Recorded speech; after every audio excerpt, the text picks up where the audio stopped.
But there was something that stood out to me in Ayah 131, which says, "Your Lord would never destroy a society for their wrongdoing while its people are unaware of the truth."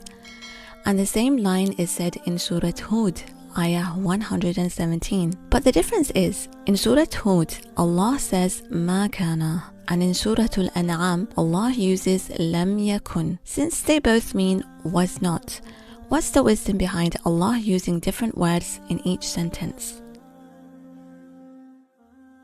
So in the Arabic language, there are two ways of saying wasn't. Okay, so you can say lam yakun, wasn't, or ma kana also means wasn't. But the difference is that when you say ma kana, the latter, then it actually means to refute. Like, for example, he wasn't a teacher. If somebody asked, was he a teacher? I could say lam yakun ustadan, he wasn't a teacher. I'm answering somebody's question. But if somebody makes the false claim he was a teacher, and I go after them and say, no, you're wrong. He was definitely not a teacher. You are wrong about that, sir.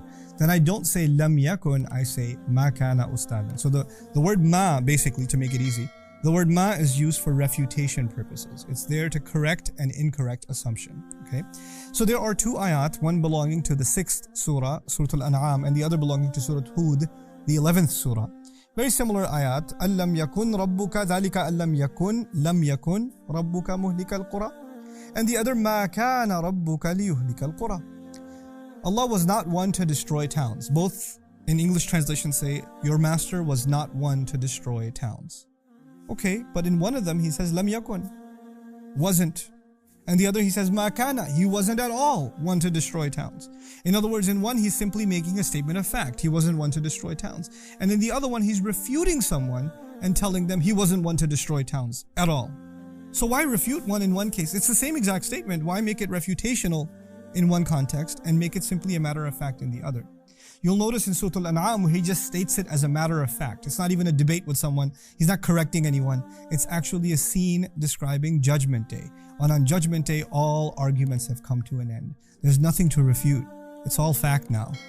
Nobody denies anything anymore. So he puts it as a matter of fact. As a matter of fact, your master was never one to just destroy towns, bi-dhulmin, wrongfully. He would never do that. On the other hand, if you study Surah Hud, it's actually talking about a debate happening between the believer and the disbeliever in this world, where the disbeliever is making a claim that your God destroys nations wrongfully. And he's being corrected and he's being told, no, he doesn't destroy nations wrongfully at all. Ma kana.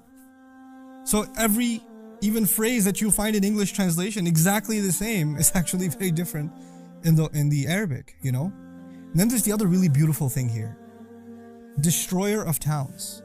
Destroyer of towns, muhlik al-qura, as opposed to destroys towns. Now think about the English. Destroyer is a noun. Destroyer of towns, therefore, are two nouns, destroyer and towns. But if I say, your master doesn't destroy towns, or he would never destroy towns, when you use the verb, right, it's different. So actually, in the scene that's on about Judgment Day, he used a noun for destroying. He called himself a destroyer of towns, muhlik al-qura. But in the scene that's describing this world, he says he destroys towns. He used a verb.